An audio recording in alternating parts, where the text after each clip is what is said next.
Welcome back to Public Education Advocates. It's the Ask Dr. Be Good show where we share the practice, the pedagogy, and the politics currently happening in public education.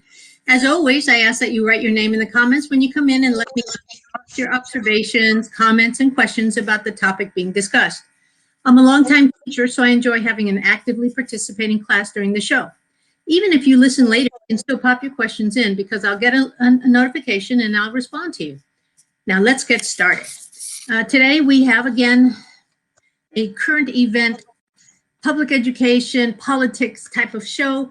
And to join us with this topic is our friend Clarence Glover, Professor Freedom. He is back to walk through some of the things that are going on. But before we start with the topic that I asked Clarence to join us in, I want to remind everybody that May is Mental Health Month.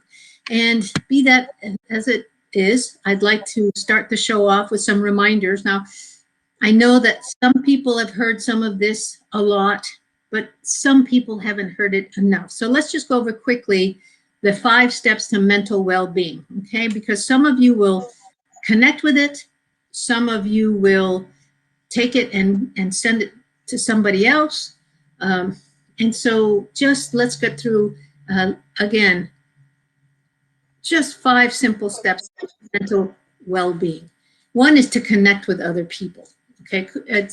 Relationships are important, whether it's relationships within your family, relationships at the workplace, relationships in your neighborhood, relationships in other organizations where you might spend some time, like sports organizations with your kids or church.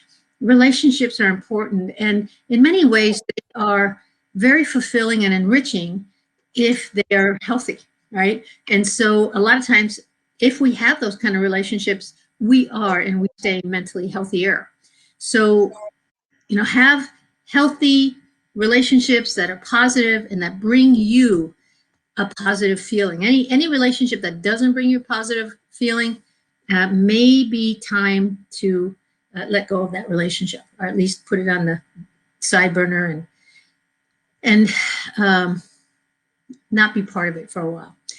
Okay, so what should you do? Take time each day to be with your family. Try to arrange a fixed time for dinner, for example. Arrange a day out with friends that you haven't seen for a while. Try switching off the TV and talk or play games with your kids. Have lunch with colleagues. Volunteer. Oh, volunteering can be very enriching, right? And so, and if you need more information, you can download online community apps and you will find people who can be a more positive force in your life. But don't rely on technology or social media alone to build relationships. It's easy to get into the habit of only ever texting, messaging, or emailing people, but it's hiding behind a wall, folks. Don't do it all the time. I mean, don't let that be the only way that you communicate with people. Number 2 is be physically active. If you have a disability or a health condition, find out about getting healthier and more active with that disability. I mean, you see people in wheelchairs that are active and even competing. You see people with different disabilities being successful in life. And let's see. Learn new skills. It boosts your self-confidence when you get good at something new. And, you can try to cook some new things, try taking on a new responsibility at work, mentoring a junior staff member, work on a DIY project, do-it-yourself project, such as fixing a broken bike, garden gate, or something bigger. There are lots of free videos. Gosh, YouTube is just full of this stuff. Consider signing up for a course at a local college. There are many courses during the summer through the Parks and Rec where you can learn new things. You could even teach.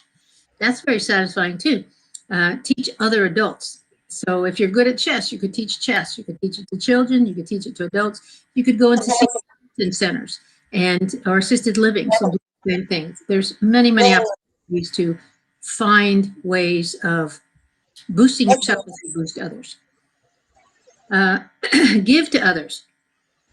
So again, that volunteering thing, it really, research shows time and time again, and that's why it's so important that we teach to become volunteers and to learn to volunteer and to donate time and sometimes money, but it's a lot of times organizations are looking for as much time and effort and work hours, food pantries,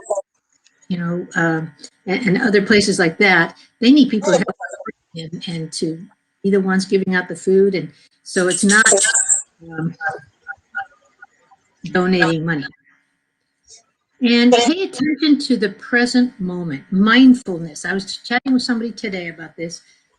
Some of us are really good at mindfulness. Our instinct is to understand a special moment when we're in it. But there are others who have to be guided there and shown that. So if you don't have that instinct, learn how to recognize special moments. I'll share a special moment I had. I was in Lubbock the last 2 weeks, Texas, helping my district to do the state testing. Because we have virtual academy children all over Texas, we needed to go there to test. And we were running out of people who could do that. And so I volunteered to go to Lubbock because my brother lives there. And I did that because I didn't get to see my brother very often. And that way, for 2 weeks in a row, I got to have dinner with my brother and his family. And last night, we got to see all of his 4 kids. They happened to all be home from college or from the military. One was on leave from the military, and they all happened to be there. We captured that moment in a picture. And gosh, what a special time. And so those are those times that need to fill your social emotional bank account in your heart for those times that there needs to be, somebody needs to take some out, right? A death in the family, an illness, and that sort of thing.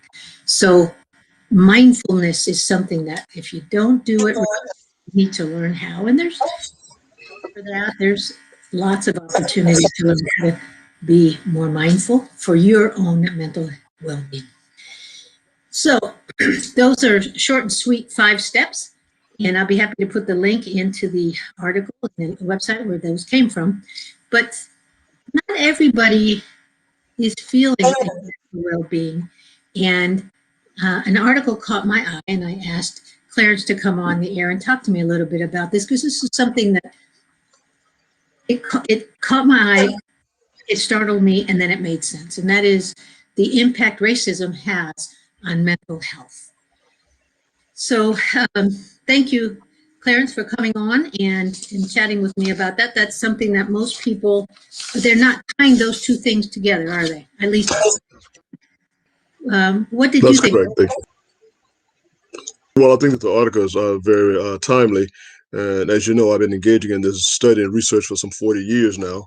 And back then, we attempted to try to explain that racism, specifically white racism, is a mental disorder. And it also has to do with cognitive dissonance in terms of expectations and behaviors, particularly on the part. And in an article that I shared with you, I attempted to identify some 30 years ago what I've called the causes and effects of white racism. And this is very important because in our discussion today, in what we call systemic racism, we're not identifying the causes of racism. Be it sexism, everything has a cause. So in this context, we're talking about a systemic way of thinking, being, and acting that was created in America that benefits people of European descent. The term white, as it was created, white was a term that was created, just like race was a term that was created. So both of these terms together, which neither are actually actual terms, because European immigrants eventually became known as white because of the collective identity, as in Israel Zingwell's play, The Melting Pot. The Polish, the Germans, the Swedes, the Czechs, etc., all became white over against people of color.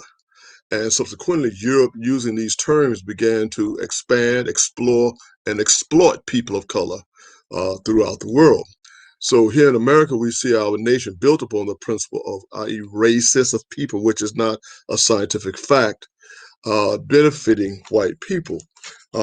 Nathan Runstein and Michael Morgan, many years ago, in their book, Healing Racism, refers to this. We had him at DISD when I was there, and he in a show that he spoke on for me there, and he discussed the whole issue of white individuals recognizing how important it is for them to understand the disproportionate impact race has on people of color and how it benefits white people. So this is a book called Healing Racism.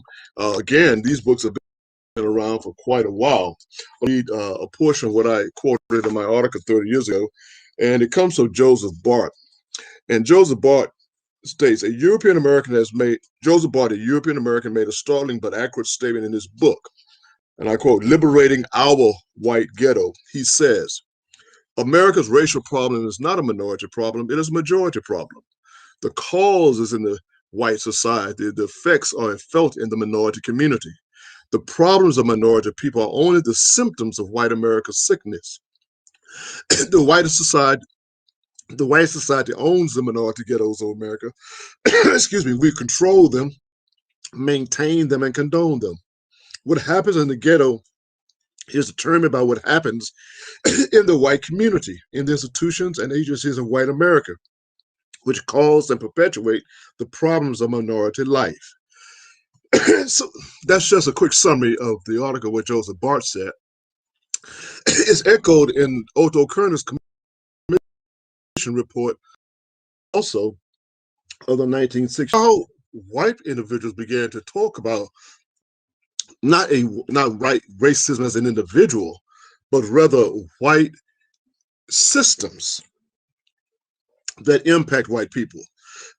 In terms of, they impact colored people and impact white people, because this is where cognitive dissonance comes in, believing something that in your heart, you know it's not true, but yet you act it out because of social acceptance. So give us an example. Excuse me. Of a white cognitive dissonance, yes. Well, when I look at today, when I see so many things happening in society and schools with young students of color, I often say that most white people know that it's wrong what is happening to the child at the school, be it recently the issue of the slave trade, if you will, incidents where teachers have done certain things.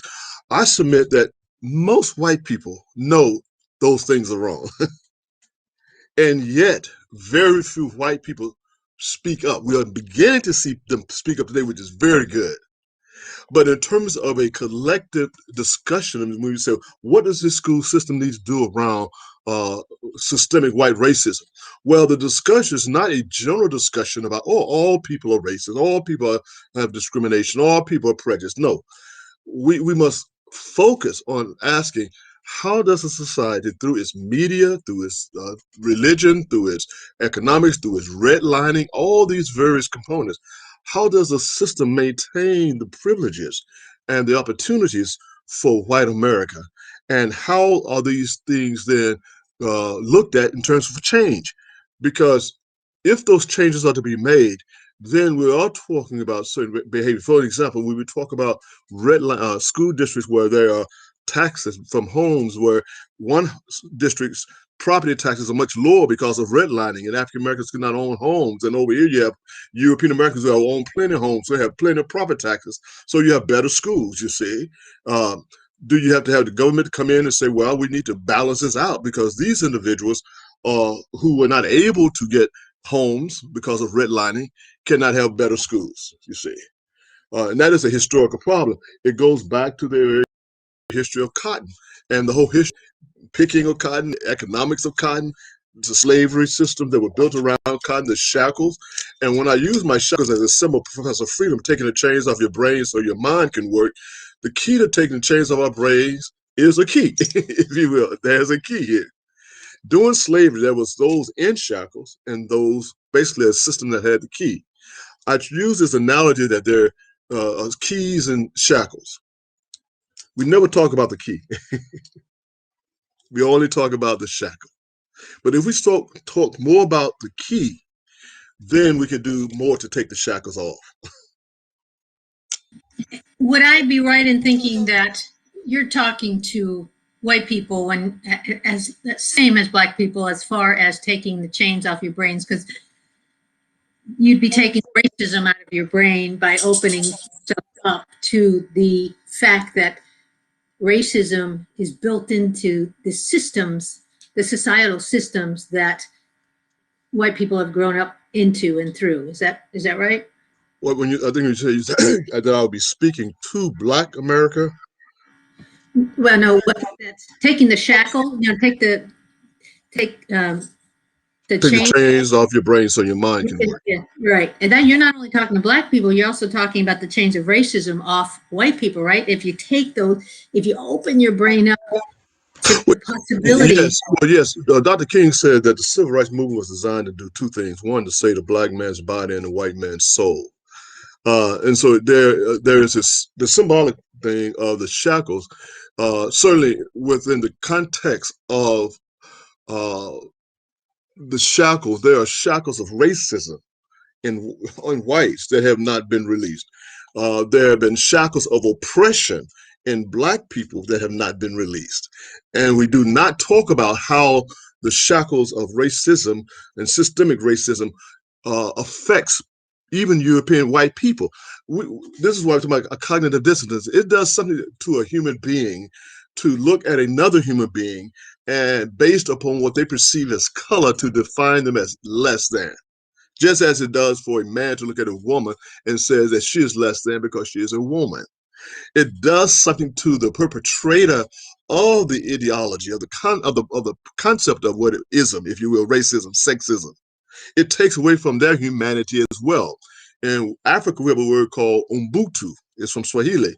And it means because I am, you are, and because you are, I am, means that we're one humanity. So I cannot do something to you without doing something to me, you see. But when we speak about racism, it's so entrenched in the very fabric of our theology, our economics, our politics, our education system, and then our social structures that many white people have never been challenged to think about how white racism affects them. And we're now in a nation that is saying, dealing with what we call racial reckoning, if you will. All of these terms, systemic racism. But what we have not done up to this point, which we attempted to do 30 years ago, is say we must quantify, we must identify it if we are going to truly address it. Now, once we identify it, then what are the changes? We know that the only thing that is constant is change. And the only thing that we control is transition.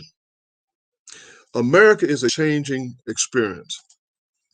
But how are we transitioning? People of color are here. People of color are increasing in America. Just the census has told us that. But we're seeing now almost a backlash, given some of the things we heard on the news regarding the bill, regarding the race theory course. We see what's happening in terms of the voting rights in the states across the South. And those of us who are old enough must be able to articulate to today that we're looking at a return to states' rights, a return to local control, where whites would have more control in the state and the local level, which existed prior to federal intervention, you see. And so we must be able to explain that. You touched on a term that not everybody understands, critical race theory. Can you define that a little bit for people? And between the two of us, we can talk a little bit about. Well, the critical race theory is one that is now being emphasized, where schools will look critically at race and begin to have discussions within the context of the classroom and look at the historical journey to where we are today. And it does imply that you have to look at sources and origins. So if you look at America, if you will, and we are so used to talking about America and so forth as being this great nation of course, it is a great nation, but we don't include the dynamics of Native American people, indigenous people in that story. We don't understand the complex story around slavery, if you will. So subsequently, there are those who don't want to have these because they think that it will be divisive. And so that's why the state board now is voting, not wanting to have them, but the school districts are saying that we should have them. But also we should have educators who are trained and teachers who are trained to deal with these very delicate subject matters. Right. One of the components of critical race theory is looking at how the government responded over the last, let's say 100, 150 years to two different cultures, right? And the government response over the last 150 years has not been particularly kind.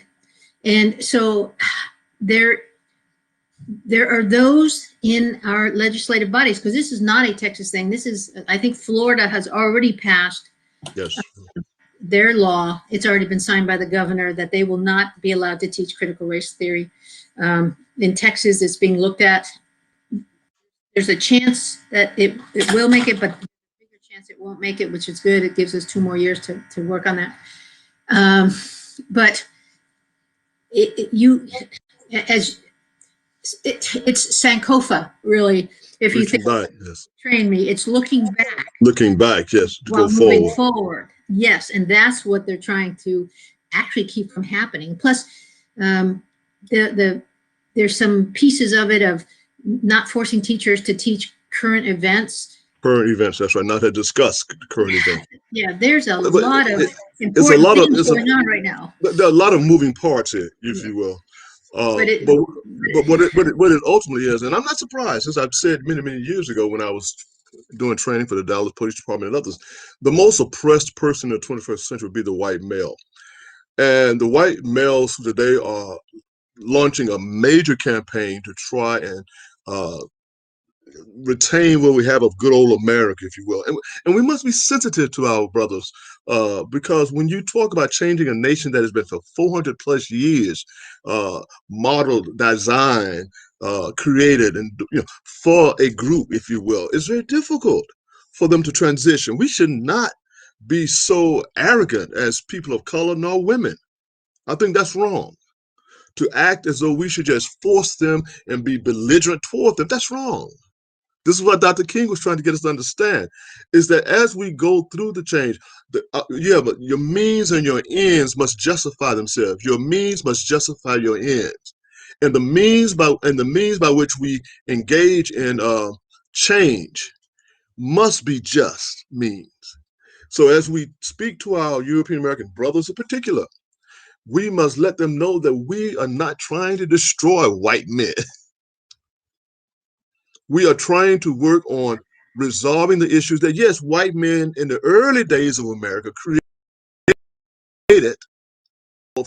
Founding fathers, we have come to know that we have founding mothers too, and that we have founding African people, we have founding Hispanics, we are founding Asians, and all of us are part of the fabric of making America what it is today, the great nation it is today. So we must then all collectively share in that history, and it will somehow, the mythologies and the stories that we have about the West and the white males and the heroes, etc. The monomyths, we call them, the monomyths, where we talk about in Teutonic origin theory, Herbert Baxter Adams and the American Historical Society, and how we see history, the European perspective versus a global perspective.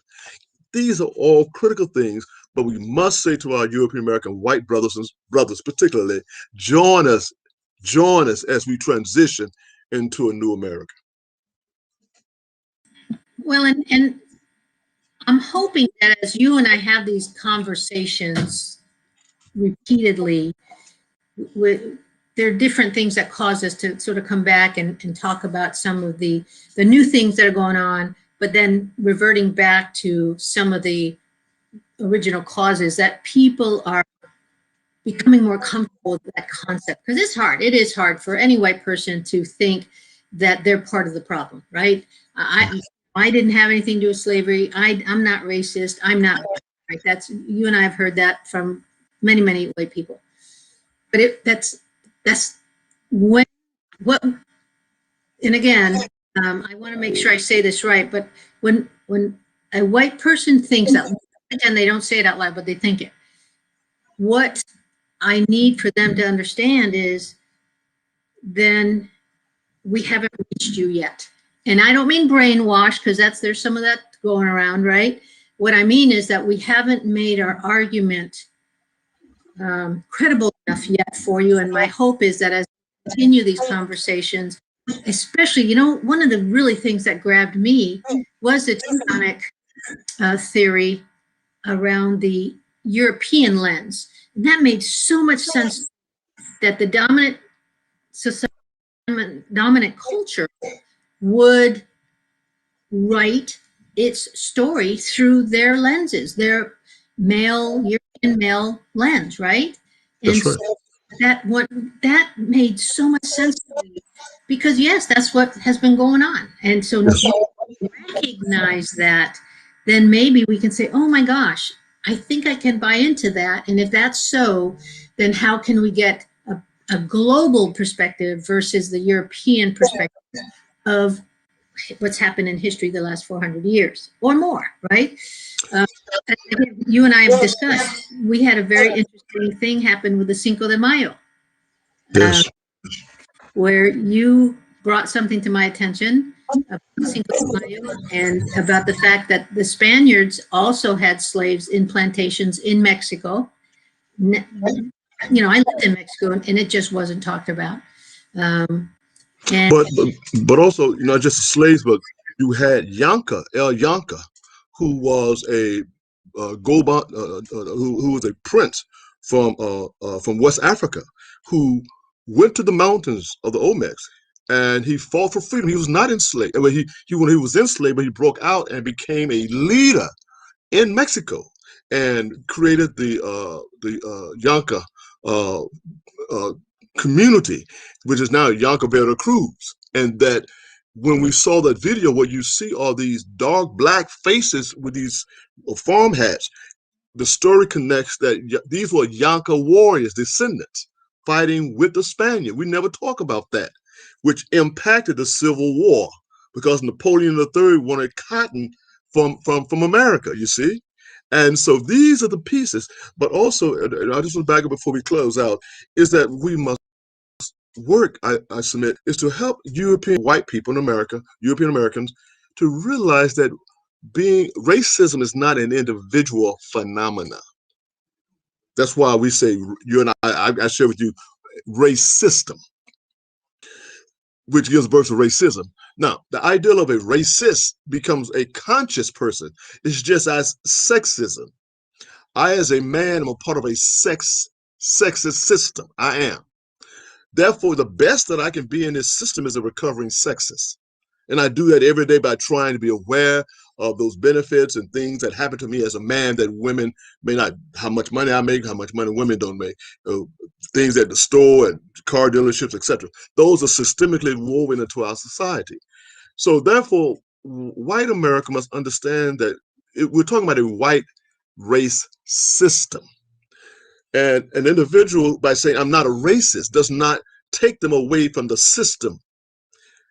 It makes them conscious. And if they're conscious, they can say, well, I'm aware, I'm doing the best I can. Now, white supremacy is a different phenomenon. There are those individuals who believe that because they're white, they are superior. They act on their white supremacy. We have militias. We have people like it on January the 6th. We have people who don't want to see the mingling, if you will, of the races, etc. We see churches that maintain separation. Sunday morning is the most segregated hour in America. Started that way and is still that way. Some believe that God ordained it that way, you see. So we have a lot to work on, but the thing is that I've tried to push over years that it is not a white person. It is a white system that benefits white people. okay. So, all right. So,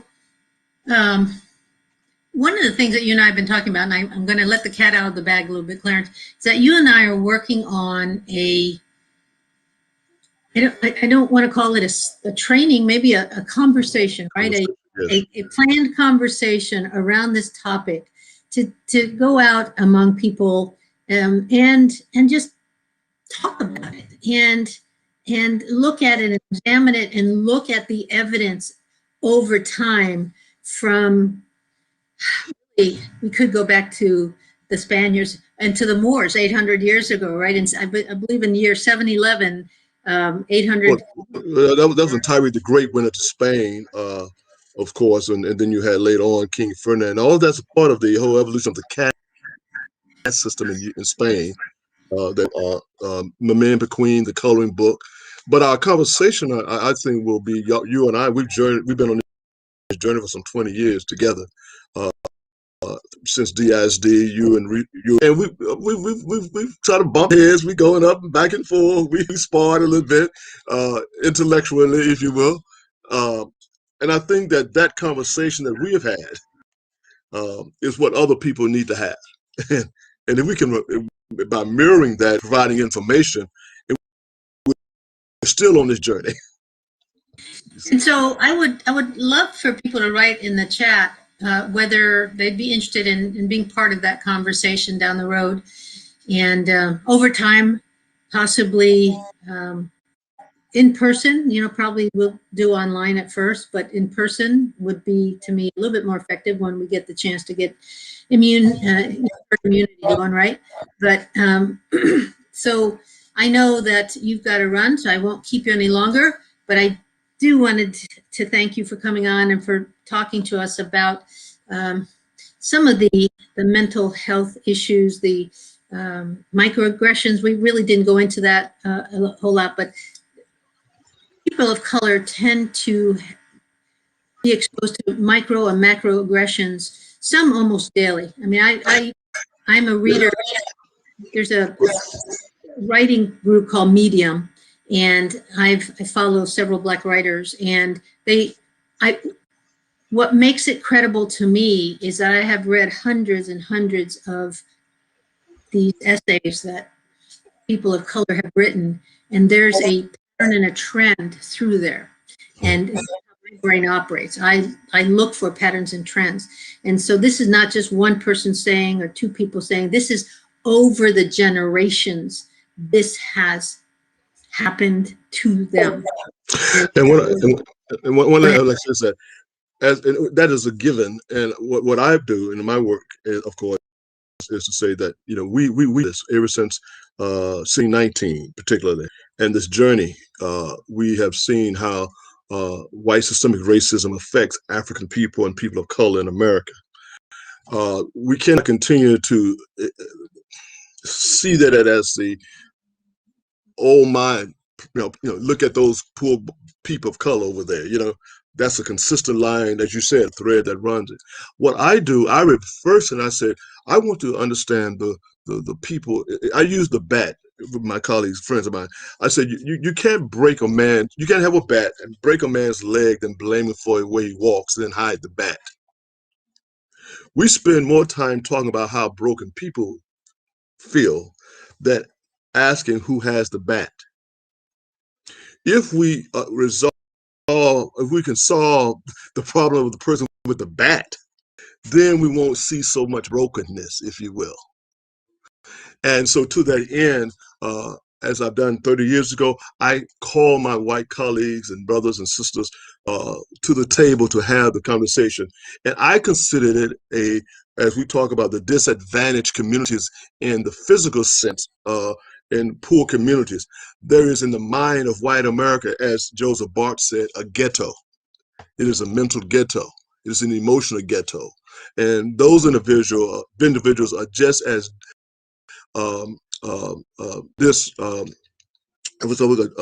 disadvantaged as the physical ghetto. And that's what I offer as a challenge today, and we focus on that as well. And once we do that, we'll see, I believe, a reduction in the physical ghettos of African people of color. From your lips to God's ear, Clarence.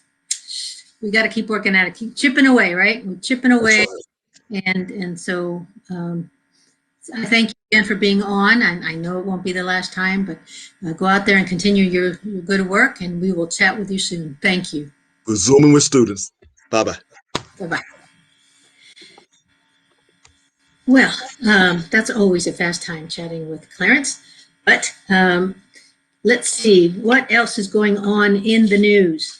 In Pub Ed news, we have a new Deputy Secretary of Education, and Cindy Martin was confirmed by a 54 to 44 vote by the U.S. Senate.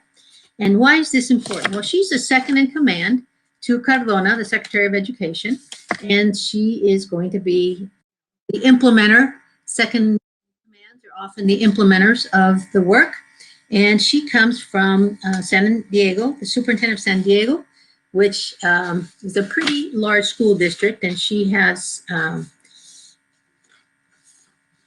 if one can run successfully a school district the size of San Diego, then chances are she can be deputy superintendent of the nation, right? And so let's see, she has served for superintendent for 8 years, principal for 10 years. She was a classroom teacher for 17 years, which I'm always very impressed by that. You know, I was in districts where I would see, especially that would be fast tracked. You know, after 2 years in the classroom, they would be put as assistant principal, and then a couple years later they were principal, and then a couple years later they would be in central office, and gosh, leaving behind all these talented women who made up the base of the, you know, of teaching. So whenever I see somebody who's made it pretty high and they still stayed in the classroom for that long, that's impressive. And she had a above average graduation rate, and she had above average growth in reading scores, which is why Biden nominated her. So as Deputy Secretary of Education, she will be second in command to the Department of Education. She'll be responsible for assisting the nation's schools as they navigate to in-person learning and helping students recover from the academic and mental health impacts from the pandemic and month-long school closures. She has told the Senate that she dedicates her life to improving educational opportunities and outcomes for all students. And remember, San Diego is down South California. They have a lot of immigrant students there, similar to Texas and New Mexico and Arizona. So she promised to use her experiences from San Diego to reopen schools safely and to get children back into classrooms. My message to students has always been: work hard, be kind, dream big. That's great statement there. It covers everything. Work hard, be kind, and dream. And so she will be the Education Department's Chief Operating Officer and will work with Miguel Cardona, who was formerly the Connecticut Chief of Schools, and he's now Education Secretary. So she was praised by Cardona for providing laptops, free school COVID testing, and more than 20 million free meals to students during the pandemic.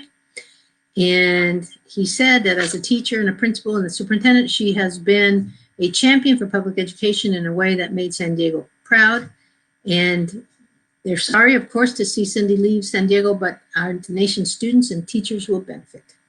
So that's good to know, that we have somebody who has experience with minority children, kids of poverty, second language issues.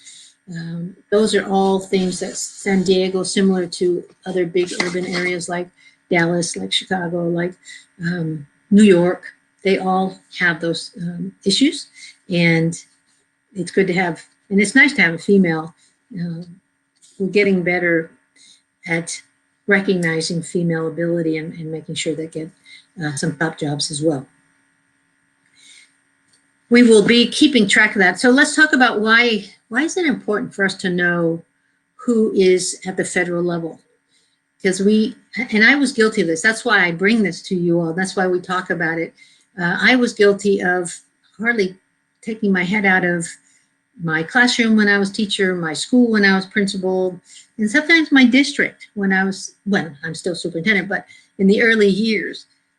But it is important to recognize what's going on at the national level, what's happening in other schools. We shouldn't be so tunnel vision within our own selves that we don't look for best practices in other areas, other states, other school districts. And our federal education department oftentimes can help us do that. They will gather the data, they will gather the information and share it to know what's happening in other states who are being more successful with particular, brand of students, whether it's minority, whether it's second language, poverty, etc., so that we can possibly move in that direction. So it's always good to have somebody in charge of being able to compile data from all 50 states. and Washington, D.C. Along with that, let's talk about what's happening with kids. I mean, we have now somebody who sounds very student-centered at the federal level. Let's talk about other federally student-centered mandates. And that is that it looks like adolescents now will be allowed to get the Pfizer vaccine. So we have just hot off the press the fact that students who are 12 to 15 are now eligible for the Pfizer vaccine, and that can only be good news. Let me find that that article right here. CDC panel recommends Pfizer COVID vaccine for 12 to 15-year-olds, and it's seen as the way for middle and high school to be able to fully open this fall. An advisory panel to the Centers for Disease Control and Prevention voted Wednesday to recommend Pfizer's COVID-19 for use with kids ages 12 to 15. The vote was 14 to 0 with one abstention. The vote comes 2 days after the Food and Drug Administration amended its emergency use authorization for Pfizer's vaccine to include this age group, and is considered one of the final steps needed before shots go into arms. So,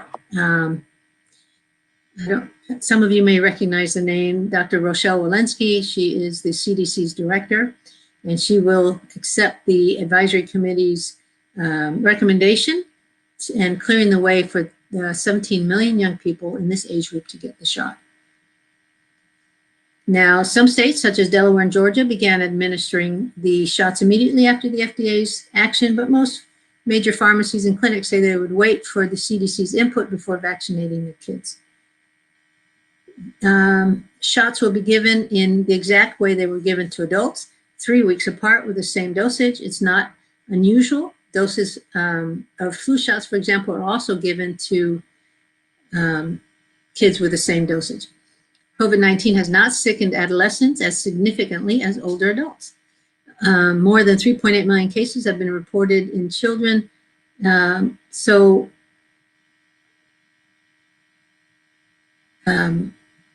That's good to know.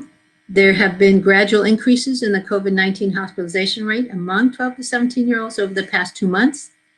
So that's interesting. Dr. Sarah Oliver, a medical epidemiologist with the CDC's National Center for Immunization and Respiratory Diseases, said during the Wednesday meeting, 61% of those teens had at least one underlying condition, most commonly obesity and asthma.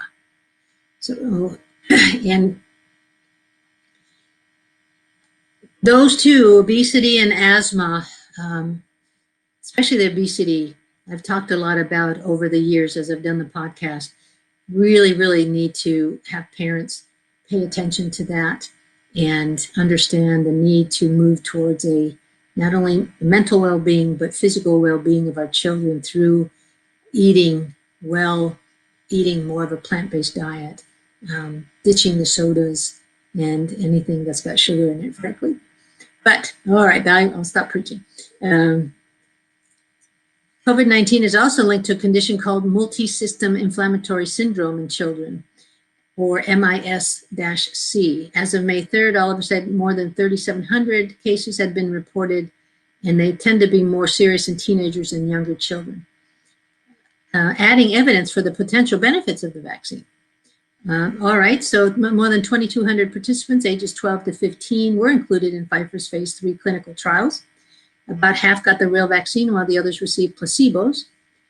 The shot was found to be 100% effective. 18 people in the placebo group developed symptomatic COVID-19 compared to 0 cases in the test group that got the real shot. Side effects mirrored those of adults: sore arms, fatigues, headaches, and chills. Fever was also more likely to be reported in the second dose. That happened to me. I got more in the second dose than the first. No cases of severe allergic reactions called anaphylaxis were reported in the study. No cases of Bell's palsy, a type of facial paralysis, was reported either. While no serious adverse events were reported during the trials, it's possible that a rare side effect could be identified once the vaccine is administered more widely, and that makes sense. So getting young teens to the doctor for their COVID-19 vaccination may also be a good time to catch up on any other vaccines that they're missing before school starts. However, the CDC currently advises against people of any age getting any other types of vaccination within 2 weeks of the COVID vaccine.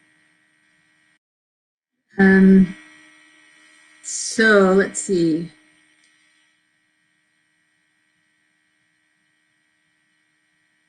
The largest gaps found are for shots normally given to adolescents.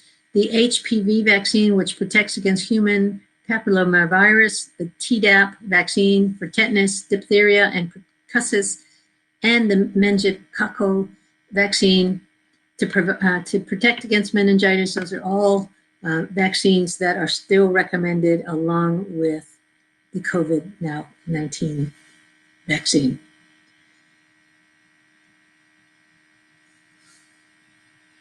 Let's see if there's any more here. Meanwhile, the American Academy of Pediatrics released a statement in favor of giving the children vaccines for both COVID and other illnesses concurrently. We've seen the harm done to children's mental and emotional health as they've missed out on so many experiences during the pandemic, said Dr. Lee Salvo-Beer, president of the American Academy of Pediatrics. Vaccinating children will protect them and allow them to fully engage in the activities of school, sports, socializing with friends and family that are so important to their mental health and development. So that's good news. So your work is to see if your state is one that is there ready to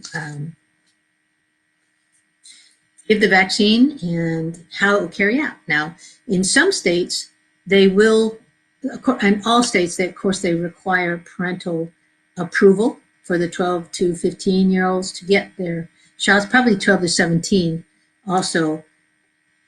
There are some states that are allowing parents to either give written consent or to have the teledoc consent.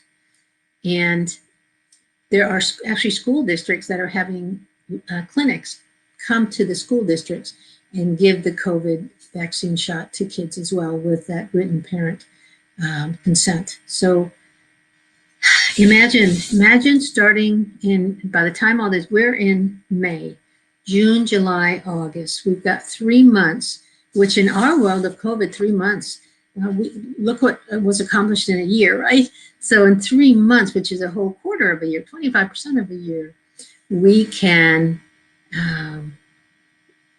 30% of a year, we can get the majority of our adolescents vaccinated and sent back to school to face-to-face. We could be looking back in 2 years and just looking back and wondering and saying, wow, we got through that and we're back to normal. Now we even have less flu now because we're all washing our hands and we're sometimes wearing a mask when we don't feel well, but we're not feverish, but we know we're germy. If we retain those habits, we will be physically healthier just by themselves. Matter of fact, I read something in, just very recently, that there were like almost 2,300 flu cases last year compared to 38 million flu cases the year before. So during COVID, it dropped to 2,200 and something. That's mind-boggling. And it's because we were washing our hands, because we were wearing a mask, and we were socially distancing, which in a lot of cases we should be doing anyway, especially the wearing a mask when we're germy, and then washing our hands, especially after using the restroom. But certainly I've gotten in the habit. I come back in the house from the store and wash my hands. It's just good practice, or using sanitizer, right? And so think of that. Think that COVID could lead to another COVID blessing of being less sick from now on with common colds and the flu. Could happen. So, as always, we have a fast hour that we spend together, and this is just another example. I hope that as we go through our work together, especially around systemic racism, that you at least open yourselves to examining it, examining yourself, examining some of your possible biases, and not at least putting up a wall. There's so much proof, if we let ourselves see it, that we've been